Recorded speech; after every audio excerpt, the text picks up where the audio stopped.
ఆగ్నేయ బంగాళాఖాతం దానికి ఆనుకుని ఉన్న నైరుతి బంగాళాఖాతంలో నిన్నటి ఉపరితల ఆవర్తనం ఈరోజు ఉదయానికి నైరుతి బంగాళాఖాతంలో అల్పపీడనంగా పరిణామం చెందింది. అది ప్రస్తుతం నైరుతి బంగాళాఖాతంలోనే సుస్పష్ట అల్పపీడనంగా ఉంది. దీనికి అనుబంధంగా ఉపరితల ఆవర్తనం 7.6 కిలోమీటర్ల ఎత్తు వరకు విస్తరించి ఉన్నది. ఇక రాబోయే 24 గంటల్లో పశ్చిమ వాయువ్య దిశలో పయనించి ఈ సుస్పష్ట అల్పపీడనం రేపు మధ్యాహ్నానికి వాయుగుండంగా ఏర్పడి నైరుతి బంగాళాఖాతం దానికి ఆనుకుని ఉన్న పశ్చిమ మధ్య బంగాళాఖాతంలో అనగా ఉత్తర తమిళనాడు, పుదుచ్చేరి మరియు దక్షిణ కోస్తా ఆంధ్రప్రదేశ్ తీరాలకు కొంత దూరంలో ఉండే అవకాశం ఉంది. తదుపరి 24 గంటల్లో అది మరింత పశ్చిమ వాయువ్య దిశలో పయనించి ఉత్తర తమిళనాడు, పుదుచ్చేరి, దక్షిణ ఆంధ్రప్రదేశ్ తీరాలకు దగ్గరలో ఉండే అవకాశం ఉంది. మరియు అది మరింత బలపడే అవకాశం కూడా కనిపిస్తుంది.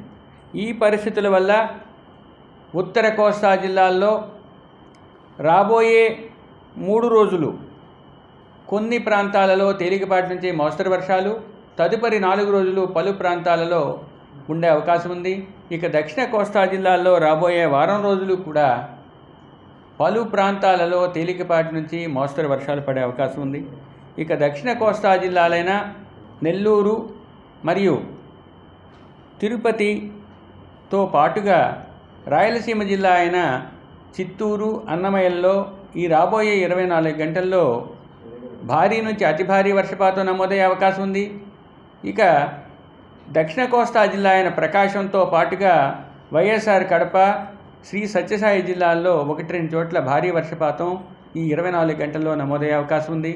ఇక రేపటికి వచ్చినట్లయితే దక్షిణ కోస్తా జిల్లాలైన నెల్లూరుతో పాటుగా తిరుపతి మరియు చిత్తూరు జిల్లాల్లో 1-2 చోట్ల భారీ నుంచి అతి భారీ వర్షపాతం మరియు అన్నమయ్య, శ్రీ సత్యసాయి జిల్లాల్లో 1-2 చోట్ల భారీ వర్షపాతం రాబోయే 24 నుంచి 48 గంటల మధ్య పడే అవకాశం ఉన్నది.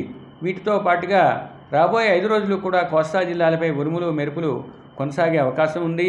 ఇక అతి ముఖ్యంగా ఈరోజు దక్షిణ కోస్తా జిల్లాలకు వెంబడి లేదా తీరానికి ఆవల తీరానికి ఆనుకొని ఉన్న ప్రాంతంలో కొన్ని చోట్ల 35 నుంచి 45 గరిష్టంగా 55 కిలోమీటర్ల వేగంతో ఈదురుగాలులు వీచే అవకాశం ఉంది. ఇక రేపు కూడా దక్షిణ కోస్తా జిల్లాల్లో ఆ తీరానికి వెంబడి ఆవల కూడా అటువంటి పరిస్థితి ఉంది.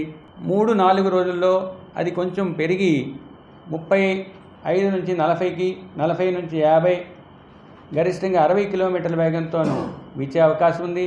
ఇక 23, 24వ తేదీలకు వచ్చేసరికి 50 నుంచి 60 గరిష్టంగా 70 కిలోమీటర్ల వేగంతో ఈదురుగాలు దక్షిణ కోస్తా జిల్లాల తీరం వెంబడి తీరం ఆవల ఉండే అవకాశం ఉంది.